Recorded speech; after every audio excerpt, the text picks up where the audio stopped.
নমস্কার। আজকের ভিডিওটা একটু বড় হচ্ছে। তার কারণ হলো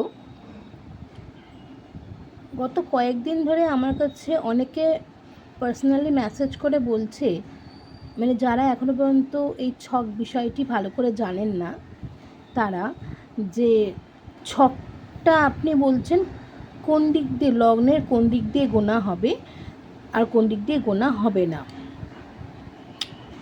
তো এটা জ্যোতিষশাস্ত্রের বেসিক জিনিস।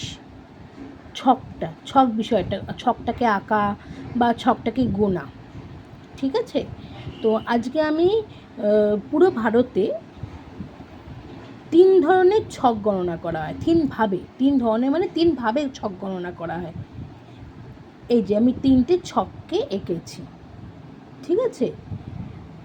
এটা হচ্ছে 1 নম্বর ছক। এটাকে বলা হচ্ছে বঙ্গবাসীদের জন্য। এটা সবথেকে বেশি কিন্তু প্রচলিত।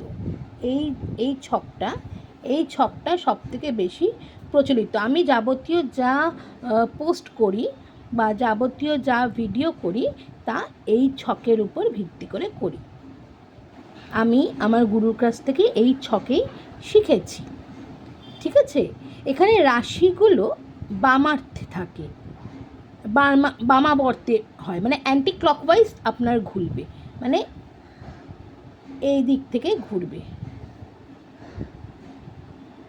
এইভাবে আসবে, তারপরে এইভাবে আসবে, তারপর এইভাবে আসবে, আবার এইভাবে আসবে। এটা যদি লগ্ন হয়, লগ্নের অ্যান্টি ক্লকওয়াইজ হচ্ছে এইটা, মেষ আপনার লগ্ন, তারপর দ্বিতীয় ভাব হচ্ছে বৃষ, তৃতীয় মিথুন, চতুর্থ কর্কট, পঞ্চম সিংহ, ষষ্ঠ কন্যা, এরকমভাবে যেতে যেতে যেতে যেতে দ্বাদশ ভাব হচ্ছে মীন।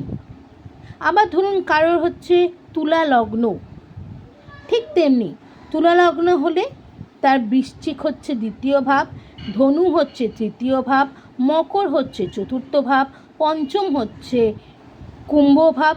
ঠিক এইভাবে ঘুরতে ঘুরতে ঘুরতে ঘুরতে দ্বাদশ হচ্ছে কন্যা রাশি। এই জায়গাটা হচ্ছে দ্বাদশ ভাব। এটা হচ্ছে বঙ্গভাষীদের জন্য, যেটা সবথেকে বেশি প্রচলিত। এবার আসবো 2 নম্বর ছক। এটি আবার দক্ষিণ ভারতে সবথেকে বেশি প্রচলিত। এখানে রাশিগুলোকে ডান দিক দিয়ে আনা হয়, ক্লকওয়াইজ আসবে, এইভাবে আসবে, ঠিক এরকমভাবে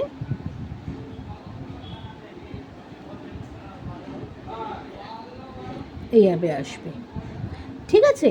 আর এখানে লগ্ন থেকে গণনা বা দৃষ্টি ইত্যাদি 1 নম্বর রাশিচক্রের বিপরীত থেকে হবে।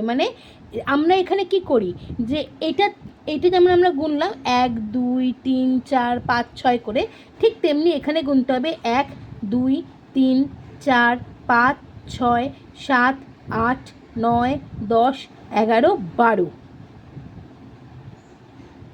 এটা ক্লকওয়াইজ আসবে, এটা দক্ষিণ ভারতের জন্য। এবার 3 নম্বরটা আসবো এই ছক। এটা বেশিরভাগ সময় হিন্দি ভাষীদের জন্য, যারা নন বেঙ্গলি আছেন তারা। এটা নন বেঙ্গলিদের মধ্যে প্রচুর প্রচলিত। এখানে উল্লেখযোগ্য যে এখানে 12টি ঘর অর্থাৎ 12টি রাশি আছে, যা 1 নম্বর চক্রের মতো বামাবর্তে বিন্যস্ত, বাঁ দিক দিয়েই কিন্তু এটা ঘুরবে। নন বেঙ্গলিদের জন্য এইভাবে ছকটা আঁকতে হবে। নন বেঙ্গলি যারা থাকেন না, তারা এইভাবে ছকটিকে আঁকবেন, আর ওরা বাঁ দিক দিয়েই যাবেন। কিন্তু এখানে কোনো ঘর কোনো রাশির জন্য কিন্তু নির্দিষ্ট হয় না।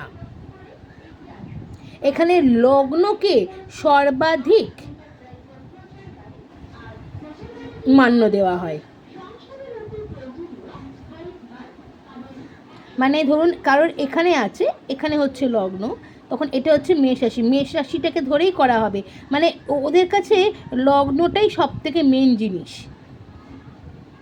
রাশি না, লগ্নটাই ওদের কাছে মেন জিনিস হয়ে দাঁড়ায়। আশা করি আপনাদের কিছুটা ডাউট ক্লিয়ার করতে পেরেছি। নমস্কার।